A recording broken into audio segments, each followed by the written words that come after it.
Biniyati su'ali ijabati du'a husnil ada barakatil ato biniyati su'alil futuh lifahmi ma'ani asrari hadal kitab hikam ibni Athaillah as-Sakandari warzuqna al-futuh lana wali auladina wali dhurriyatina wali ahli hadal jam'il maimun warzuqna al-amal bima fi hadal kitab. Al-Fatihah.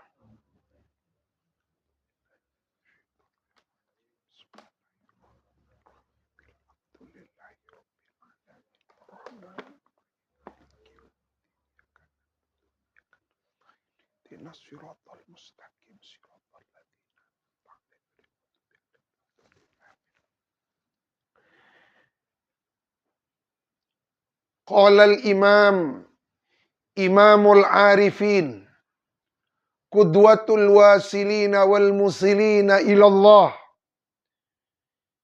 Imam Ibnu Athaillah as-Sakandari ila an qala basatoka kaila yubkiyaka ma'al qabdi wa qabadoka kaila yatrukaka ma'al basri wa akhrajaka anhuma kaila takuna li syai'in dunahu.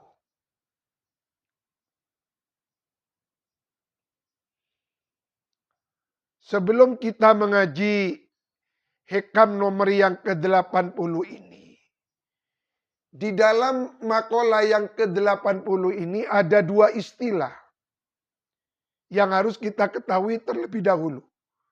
Yang pertama, al-bastu. Artinya al-bastu dilapangkan, yakni dilapangkan rizkinya, dilapangkan kesehatannya. Ini kan. Al-bastu. Istilah yang kedua, al-qabdu. Lawan katanya al-bastu. Kalau al-bastu dilapangkan rizki, dilapangkan kesehatan. Nikah. Dilapangkan rizki, dilapangkan santri, pengikut. Nikah. Dilapangkan jabatan. Al-qabdu itu sebaliknya. Kalau al-bastu dilapangkan, kalau al-qabdu disempitkan. Disempitkan rizki, disempitkan jalan hidupnya. Yang jelas harus kita ketahui, baik al-bastu ataupun al-qabdu itu semuanya kehendak Allah. Maka kaya atau miskin itu sebenarnya sama-sama ujian dari Allah Subhanahu wa ta'ala. Maka di dalam Asmaul Husna kita mengenal sifat-sifatnya Allah al-mu'ti yang memberi, al-wahhab yang memberi tidak berhenti, al-basit yang mempunyai rezeki yang dilapangkan, yang membeberkan rezekinya, membentangkan rezekinya, al-basit. Tapi ingat, Allah juga punya sifat al-mani yang mencegah. Maka Imam Ibnu Athaillah as-Sakandari di dalam hikam nomor yang ke-80 ini itu memberi penjelasan bagaimana sikap kita ketika al-bastu dan bagaimana ketika sikap kita ketika mengalami posisi atau kondisi al-qabdu.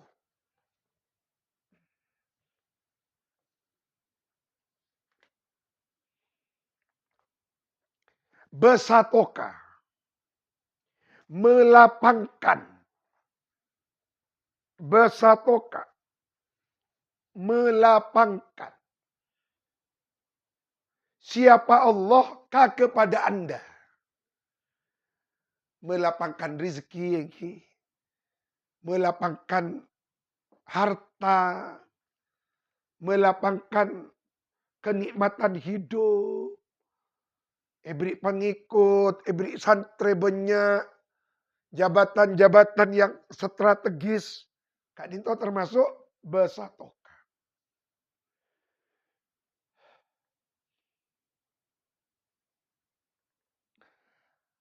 Besatoka. Melapangkan siapa Allah kepada Anda.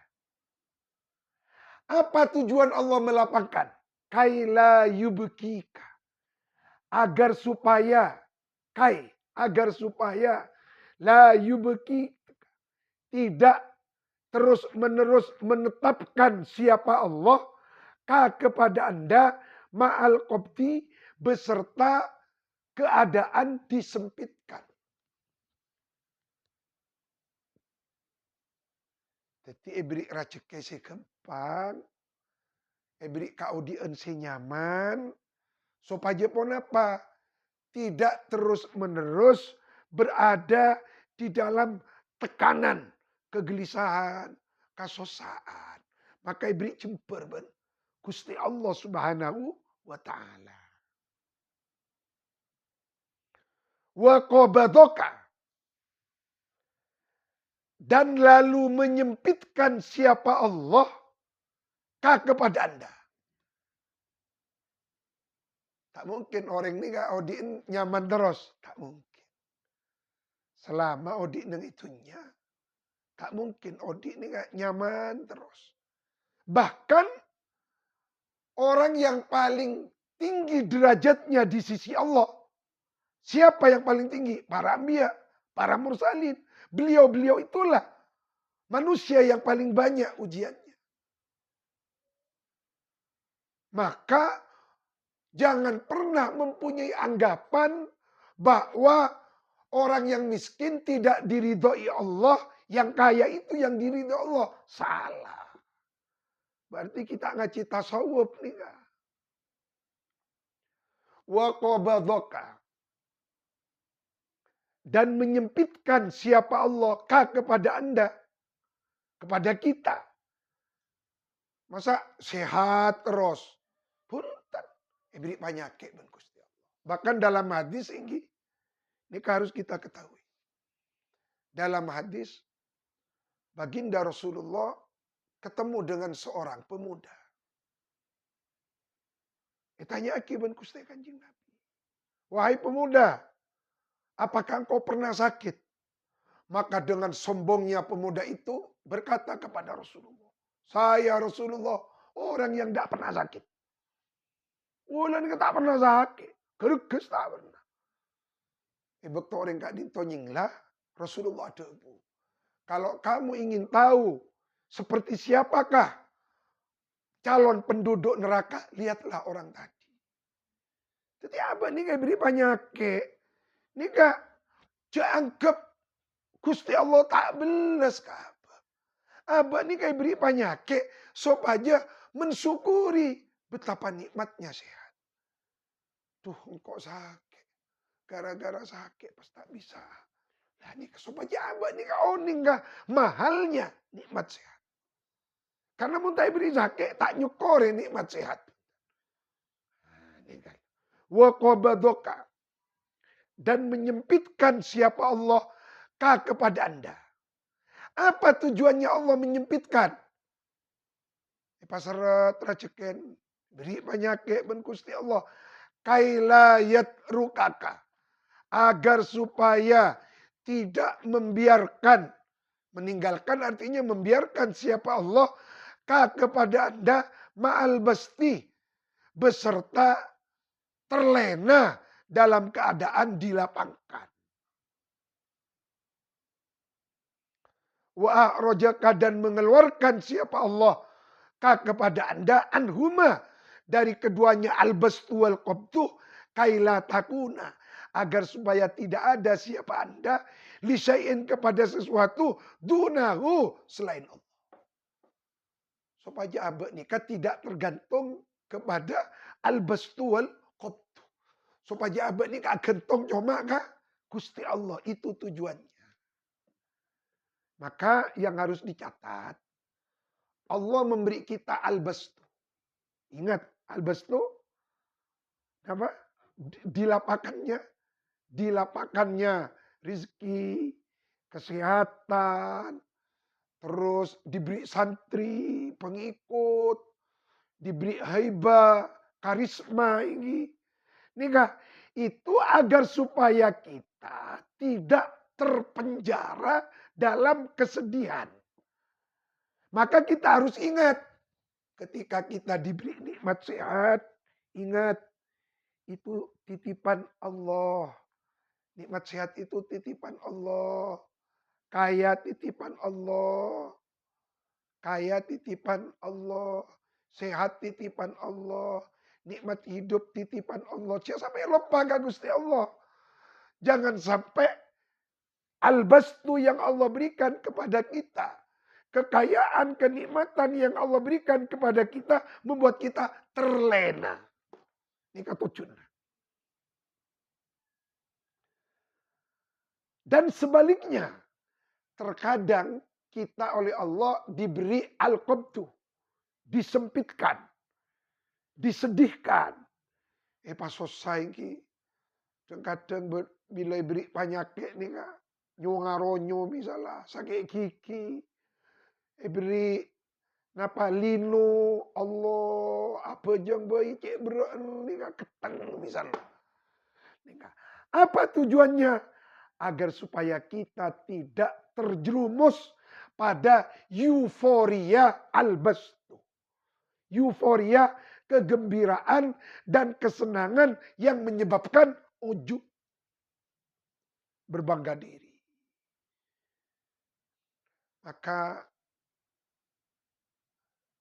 caipon Al-Quran justru membeda orang tak pernah iuji. Justru membeda orang tak pernah iuji. Justru membeda orang senang terus. Nika epakon berhati-hati. Nika kobeterah termasuk ka istidraj. Nika kobeterah termasuk ka istidraj. Berarti al-bastu dengan al-qabdu itu adalah balance. Keseimbangan di dalam hidup. Tidak mungkin hidup kita kan itu beres terus. Tak mungkin. Maka abah menibri penyakit panarima ke Gusti Allah. Jangan sampai ibri penyakit ya Allah abdi nama ibri penyakit. Terima. Nih kah? Dan jangan sangka sakit ini kan ada genjeran. Bisa-bisa dengan rasa sakit yang kita tahan. Ini kan melebur dosa. Maka mun sakit. Cok aduh, bu. Oh, mun sakit ini ke Allah. Ya Allah, sakit itu. Cek aduh, bu. Apa bu? Cek ring sakit, tantar ke pak bu. Sakit ini ke ya Allah. Ya Syafi'al ilal. Ya Syafi. Masya Allah. La hawla wa la quwata illa billah. Allah sima beres. Allah sima beres. Sakadin to cek wat-watan adumbu adupa. Sakadin to. Maka Imam Asy-Syaikh Yusri Rusdi, profesor pakar bedah jantung, tapi beliau seorang sufi. Luar biasa. Beliau kan itu menerangkan al-qabdu huwa al-ibtila'at ad-dhahirah wal batinah fin nafsi wa fil ghair. Yang disebut al-qabdu kata beliau adalah ujian-ujian zahir atau batin. Baik di dalam diri ataupun pada orang lain. Faqad yatajallallahu ala salikina ilaihi bil qabdi. Hatta la yatrukahum ma'al basti. Ada beberapa wali yang oleh Allah diuji dengan al-qabdu. Bahkan dengan ujian al-qabdu yang Allah timpakan kepadanya, si wali kadintoh minta kepada Allah jangan disembuhkan. Karena sudah menikmati dengan ujian al-qabdu. Ampun menikmati.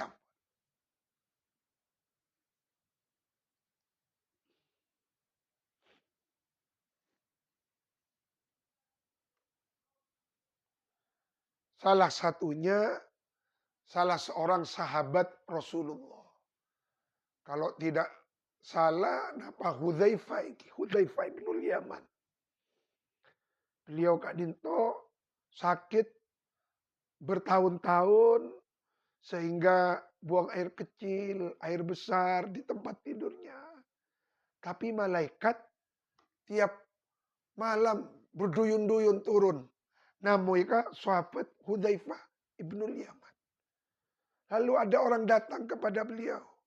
Wahai Hudzaifah, tidakkah engkau orang yang mustajabah doamu?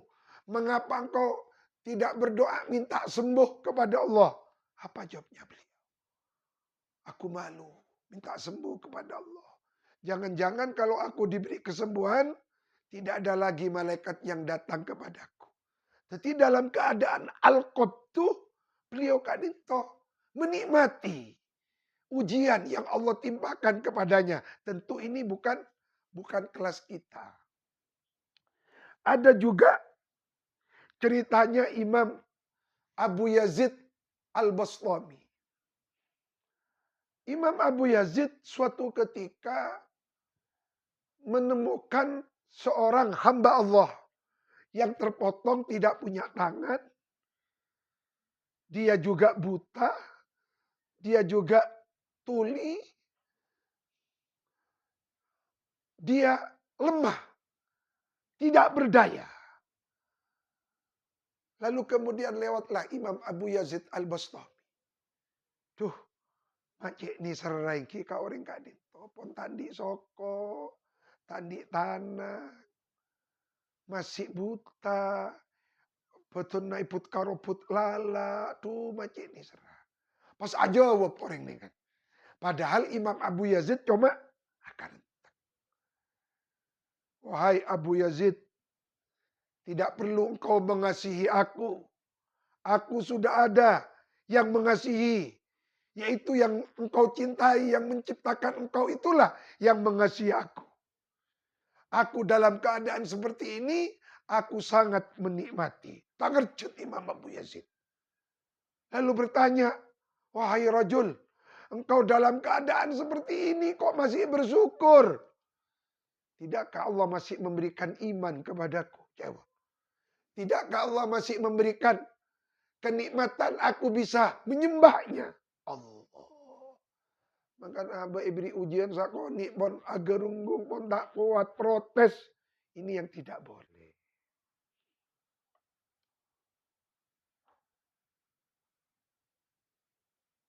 Wal bastu. Gela al-ibtila. Gela al-qabtu. Makin al-bastu. Jadi al-bastu itu dibuka rasa gembira, rasa senang, nikah, rasa bahagia. Oleh karena itu, karena kathirun minal ulama yakhafuna minal basti. Justru para wali kan itu ini.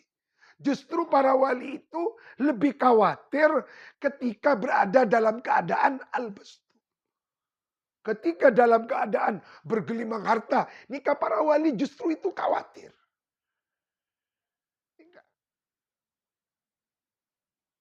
Misalnya, ebri santre, ebri kakaramatan, ini enggak, ebri pengikut yang banyak, itu para wali itu khawatir. Khawatir. Kenapa kok lebih mengkhawatirkan al-bastu daripada al-qabtu? Lianna mura'atal adabi fil qabti ashalu min mura'atil adab fil basti. Karena menjaga etika dalam keadaan diuji itu lebih mudah daripada menjaga etika ketika diberi kelapangan hidup. Lianna adabal qabdi as-sukunu takhta majaril qadar. Karena etikanya orang yang diuji cukup sabar menghadapi ketetapan Allah, cukup ampun. Wahadha ashalu. Tapi mana ibri racuk kesi banyak bodoh zakat. Bakal warna apapun tan zakat. Bodoh sadekana. Ini kan. Bakal warna apapun tan sadekana. Sudah disyukuri apa tidak? Kau betira pada ujub. Apa ngerasa hebat? Apa ngerasa polana numpak Alphard?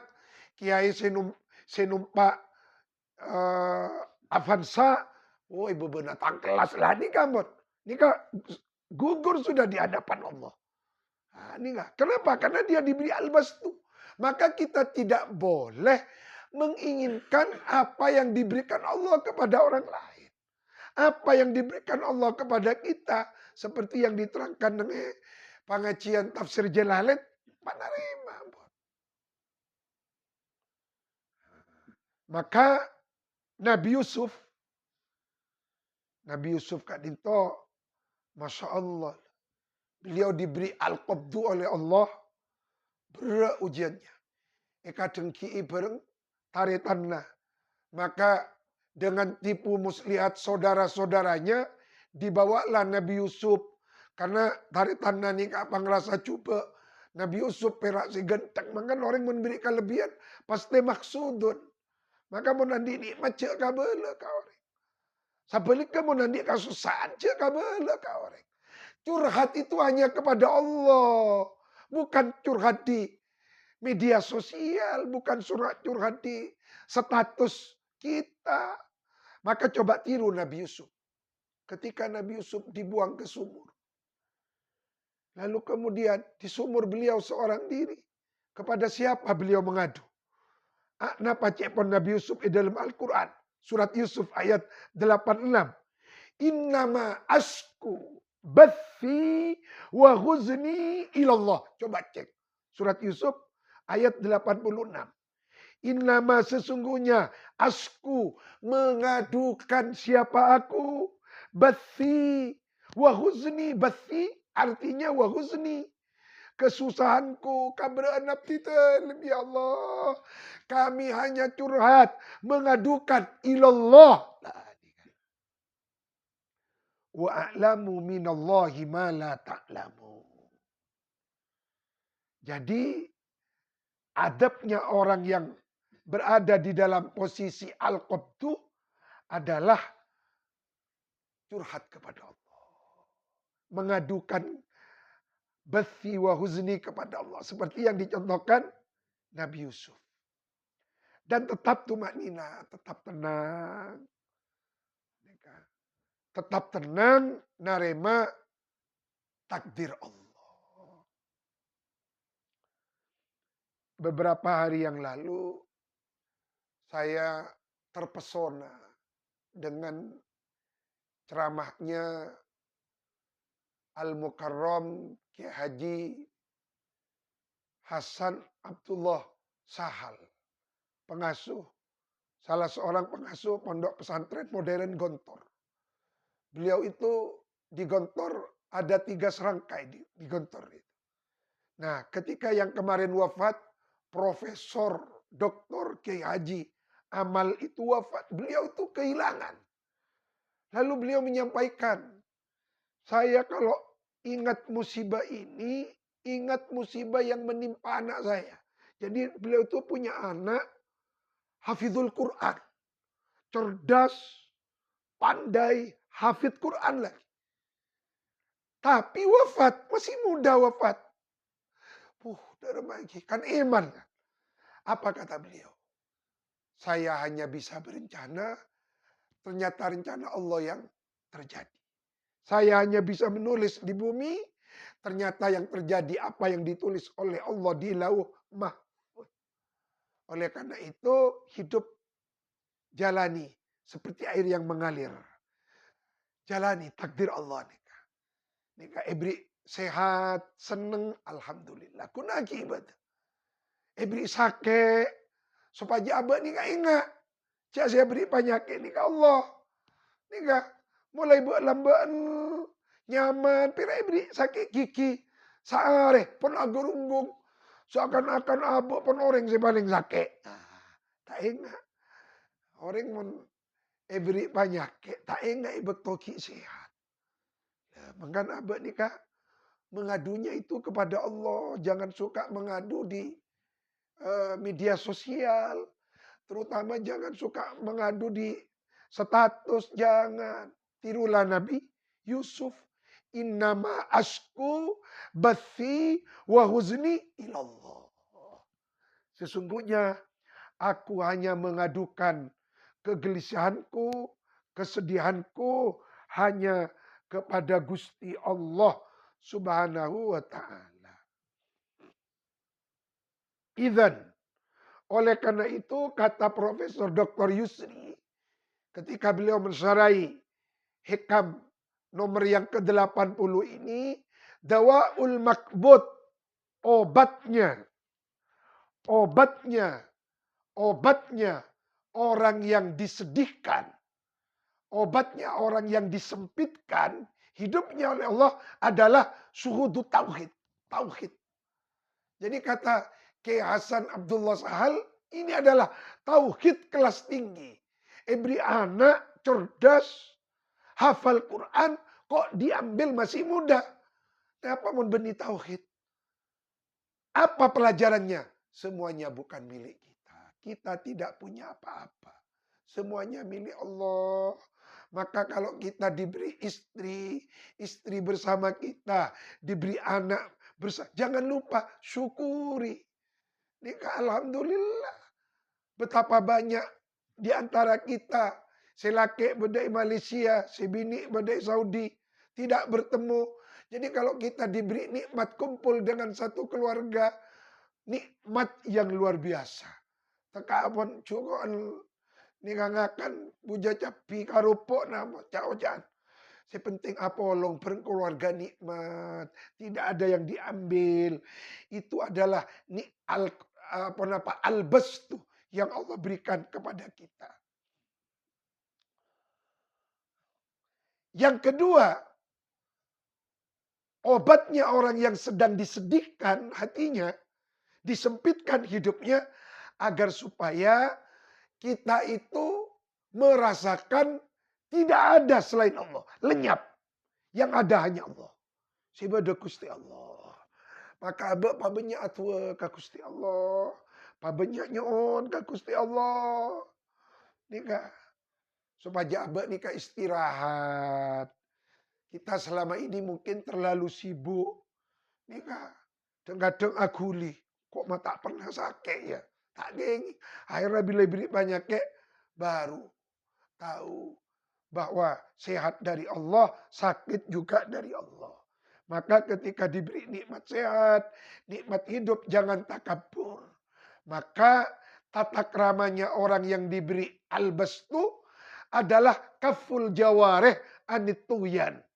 Mencegah organ-organ tubuh dari melampaui batas.